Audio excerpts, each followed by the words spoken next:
নিতাইবাবুর ময়না by Satyajit Ray. নিতাইবাবুর অনেক দিনের শখ একটা ময়না কেনার। তার বন্ধু শশাঙ্ক সেনের বাড়িতে একটা ময়না আছে। সেটা হেন বাংলা কথা নেই যে বলে না। তার কথা শুনতেই নিতাইবাবু মাসে অন্তত 3বার করে শশাঙ্কবাবুর বাড়িতে যান। সেদিন তো শশাঙ্কবাবুর বৈঠকখানায় ঢুকতেই নিতাইবাবু শুনলেন ময়না বারান্দা থেকে বলে উঠল, আসুন, বসুন। একেবারে মানুষের গলা, কেবল একটু খোনা, যেমন সর্দি হলে হয়। 4 বছর ধরে ময়নাকে কথা বলতে শিখিয়েছেন শশাঙ্ক সেন। তার ছেলে আর গিন্নিও বাদ যাননি। সুতরাং পাখির কথার স্টক এখন বিশাল। নিতাইবাবু মুগ্ধ হয়ে শোনেন আর মনে মনে ভাবেন, এমন একটা পাখি থাকলে নিরানন্দ সন্ধ্যাগুলি চমৎকার কেটে যায়। শশাঙ্কবাবু বন্ধুকে দোকানের সন্ধানও দিয়ে দিয়েছেন। নিউ মার্কেটের পাখি সেকশন জানো তো, সেখানে গিয়ে লতিফের দোকানে খোঁজ করবে। আমার এই ময়নাও লতিফের দোকান থেকে কেনা। নিতাইবাবু ন্যাশনাল ইন্স্যুরেন্স কোম্পানিতে অ্যাকাউন্টেন্টস ডিপার্টমেন্টে কাজ করেন। বিয়ে করেননি, থাকেন ভবানীপুরে বেনিনন্দন স্ট্রিটের একটা ফ্ল্যাটে। অফিস টাইমে মার্কেট যাওয়ার উপায় নেই। অফিস ফেরতও যাওয়া হয় না, কারণ মার্কেট বন্ধ হয়ে যায়। তাই গুড ফ্রাইডের ছুটিতে সকাল 10টায় নিতাইবাবু মার্কেটে গিয়ে হাজির হলেন। পাখির বাজার কোথায় জানাই ছিল। সেখানে গিয়ে লতিফের কথা জিজ্ঞেস করতেই এক ভদ্রলোক এগিয়ে এসে বললেন, কেন স্যার, লতিফ কেন? আপনার পাখি চাই তো? নিতাইবাবু হ্যাঁ বলতে ভদ্রলোক বললেন, তা আমার দোকানে আসুন না, আমার স্টক কারোর থেকে কম না। দোকানটা বড়, তাতে সন্দেহ নেই, আর পাখিতে বোঝায়। কিচিরমিচির শব্দে কান পাতা যায় না। কি পাখি খুঁজছেন জিজ্ঞাসা করলেন ভদ্রলোক। ময়না। তা কটা চাই আপনার? এই দেখুন খাঁচার শাড়ি, সব কটা ময়না। কথা বলে? ময়না কথা বলবে না, শিখিয়ে নিলেই বলবে। টকিং বার্ডের মধ্যে ময়নার পজিশন একেবারে টপে। তবে একটা কথা, ময়না কিন্তু 2 রকমের হয়, নেপালি আর আসামি। দুটোই তফাৎ কি? আসামির দাম বেশি, কারণ কথা বলে বেশি ভালো। নিতাইবাবু মনে মনে আসামি ময়না নেওয়ারই স্থির করে ঘুরে ঘুরে পাখি দেখতে লাগলেন। আমার নামটা মনে রাখবেন স্যার, বললেন দোকানের মালিক মণিলাল কর্মকার। 56 বছরের ব্যবসা আমাদের, গ্র্যান্ডফাদার স্টার্ট করে। খাঁচা সমেত ময়না পাওয়া যাবে তো? নিশ্চয়ই, তবে খাঁচার দাম আলাদা। আপনি আগে চয়েস করুন না। এইগুলো আসামি আর এইগুলো নেপালি। নিতাইবাবু আর সময় নষ্ট না করে একটা আসামি ময়নার দিকে দেখিয়ে বললেন, এইটা আমি নেব। কিছু দরাদরির পর 300 টাকায় রফা হলো। পাখি 220 আর খাঁচা 80। নিতাইবাবু খাঁচা সমেত পাখি নিয়ে নিউ মার্কেটের সামনে দাঁড়ানো একটা ট্যাক্সিতে চড়ে বাড়ি মুখে রওনা দিলেন। ছোট ফ্ল্যাট, 2খানা ঘর আর একটা অপরিসর বারান্দা, একা মানুষের পক্ষে যথেষ্ট। চাকর গনসার হাতে খাঁচাটা চালান দিয়ে নিতাইবাবু বললেন, এটাকে বারান্দায় টাঙিয়ে রাখার ব্যবস্থা কর। পাখিকে কি খেতে দিতে হবে সেটা বলে দিয়েছিল মণিলাল কর্মকার। সে ব্যাপারেও চাকরকে নির্দেশ দিয়ে দিলেন নিতাইবাবু। বল দেখি রাধাকেষ্ট। নিতাইবাবু তর সইছিল না, নাওয়া খাওয়া হয়নি। তাও পাখির বাকশক্তি পরীক্ষা না করে তার স্বস্তি নেই। রাধাকেষ্ট, রাধাকেষ্ট, বল দেখি রাধাকেষ্ট। খাঁচার সামনে দাঁড়িয়ে পাখির দিকে একদৃষ্টে চেয়ে আবার বললেন নিতাইবাবু। এরপর ময়না ঘাড়টা একটু নাড়ল। তারপর পরিষ্কার গলায় কথা এলো, হ্যালো, গুড মর্নিং। সে কি, পাখি যে ইংরেজি বলে! নিতাইবাবুর বিস্ময় কাটার আগেই পাখি আবার কথা বলল, ইউ রাস্কেল। আর পরক্ষণে কণ্ঠস্বরে বেশ বিরক্তি এনে পাখি বলে উঠল, shut up, shut up. Nitaibabu চমৎকৃত হলেও তার মনটা কেমন যেন ভারী হয়ে উঠল। মণিলাল কর্মকার এমন ভুল করল কি করে? এ ময়না যে সাহেব বাড়িতে ছিল তাতে কোনো সন্দেহ নেই। পাখির কথা থেকে সাহেব যে কেমন লোক সেটাও খানিকটা আঁচ করতে পারলেন নিতাইবাবু। খিটমিটে মেজাজ, বয়স 50-এর কাছাকাছি, সম্ভবত দোআঁশলা অর্থাৎ ফিরিঙ্গি।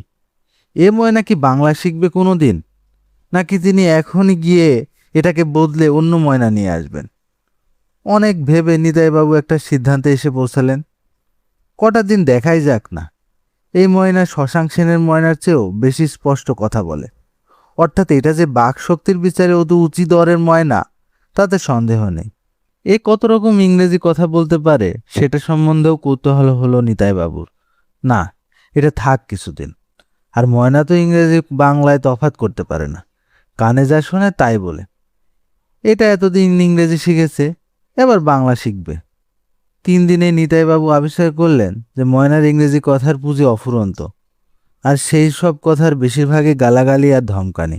Stupid, fool, silly ass, you idiot, damn it, shut up, get out, এই জাতীয় কথাই বেশি। আর এইসব কথা শুনলে মনে হয় ময়নারই মেজাজ যেন তিরিক্ষি। এদিকে বাংলা শেখানোর চেষ্টাতেও বিরতি নেই। রাধাকেষ্ট, জয়মা তারা, দুর্গা, ঠাকুর ভাত দাও, আসুন, নমস্কার, কেমন আছেন, এই সব এবং আরও অনেক ছোট বড় কথা নিতাইবাবু সকালে অফিসে যাওয়ার আগে এবং সন্ধ্যায় অফিস থেকে ফিরে তার ময়নাকে শেখাতে চেষ্টা করেন। 8 ঘন্টা চেষ্টার পর ময়না যখন তিরিকি স্বরে স্টপ ইট বলে ওঠে, তখন হতাশায় নিতাইবাবুর বুকটা ভরে ওঠে। পাখি জিভ দিয়ে কথা বলে কি না সেটা নিতাইবাবু জানেন না, কিন্তু তাই যদি হয় তাহলে এ পাখির জিভ যে ইংরেজি বলার জন্যই তৈরি, তাতে কোনো সন্দেহ নেই। 2 মাস চেষ্টার পর নিতাইবাবু হাল ছেড়ে দিতে বাধ্য হলেন। তবে ময়নার শখ এখনো মেটেনি। তাই তিনি স্থির করলেন যে মণিলালের দোকানে গিয়ে এই ময়না ফেরত দিয়ে অন্য ময়না নিয়ে আসবেন, আর আনার আগে পরীক্ষা করে নেবেন সে ময়না বাংলা না বলে অন্য কোনো ভাষায় কথা বলে কিনা।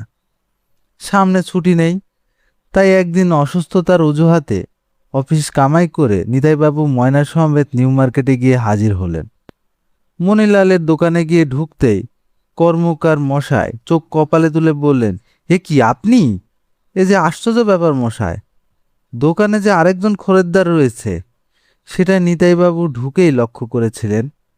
মণিলালবাবু এবার বললেন, কি কেলেঙ্কারি মশাই, ভুল করে ফেরিস সাহেবের ময়না আপনাকে দিয়ে দিয়েছিলাম। এখন সাহেব এখানে এসেছেন সেই ময়নার খোঁজে, না পেয়ে আমাকে এই মারে তো সেই মারে। ফেরিস সাহেবকে দেখে নিতাইবাবুর মনে হয়েছিল যে তার অনুমান মিথ্যে হয়নি। এ লোক যে অত্যন্ত বদমেজাজের লোক সেটা তাকে দেখেই বোঝা যায়। সাহেব নিতাইবাবুর হাতের খাঁচায় দেখে চেঁচিয়ে উঠলেন, হোয়াই, দ্যাটস মাই ময়না। নিতাইবাবু ভাঙা ভাঙা ইংরেজির সঙ্গে হিন্দি মিশিয়ে বুঝিয়ে দিলেন যে তিনি ময়নাটা ফেরত দিতে এসেছেন, কাজেই সেটা নিতে পারেন। সাহেব তাতে যে ঘটনাটা বললেন তা হলো এই, একটা বিশেষ কাজে তাকে হঠাৎ অস্ট্রেলিয়া চলে যেতে হয় 3 মাসের জন্যে। সেই ফাঁকে তার হতচ্ছাড়া জুয়ারি ছেলেটি হঠাৎ কিছু ক্যাশের দরকার পড়ায় সে তার বাপের ময়নাটি বেচে দেয়। He is a scoundrel. চোখ পাকিয়ে বললেন ফেরিস সাহেব, আমি গতকাল ফিরে এসে ময়না নেই দেখে মহা খাপ্পা হয়ে উঠেছিলাম। এখন পিটার বলল যে মণিলালের দোকানে সে ময়নাটা বেচেছিল, সেটা এখনো সেখানে থাকতে পারে। তখন আমি হন্তদন্ত হয়ে এখানে এসে দেখি যে দিস ফুল Manilal has sold it to a Bengali customer. আমি তো মাথার চুল ছিঁড়তে বাকি রেখেছিলাম। তা তুমি ময়নাটা ফেরত দিচ্ছ তো? নিতাইবাবু বললেন, yes, I shall buy another one. Very good, কিন্তু তোমার কি এ ময়নাটা পছন্দ হয়নি? না সাহেব, খুব চতুর পাখি, কিন্তু ও ইংরেজি ছাড়া কিছু বলে না। 2 মাস চেষ্টা করেও আমি ওকে বাংলা শেখাতে পারিনি। মণিলাল কর্মকার নিতাইবাবুর দিকে ফিরে বললেন, তাহলে আপনি কি অন্য একটা ময়না নেবেন? আমার কাছে একটা ফার্স্ট ক্লাস নতুন আসামি ময়না এসেছে, সোস্ত বাংলা বলে। কই দেখি। মণিলাল একটা খাঁচার সামনে গিয়ে বললেন, এই সেই ময়না। নিতাইবাবু খাঁচার দিকে ঝুঁকে পড়তেই ময়না বলে উঠল, চিন্তামণি, চিন্তামণি। নিতাইবাবু আর দ্বিধা না করে বললেন, এই পাখিটাই আমি নেব। তুমি আমার ময়নাটা কত দিয়ে কিনেছিলে? নিতাইবাবুকে জিজ্ঞাসা করলেন ফেরিস সাহেব। খাঁচা সমেত 300 টাকা, বললেন নিতাইবাবু।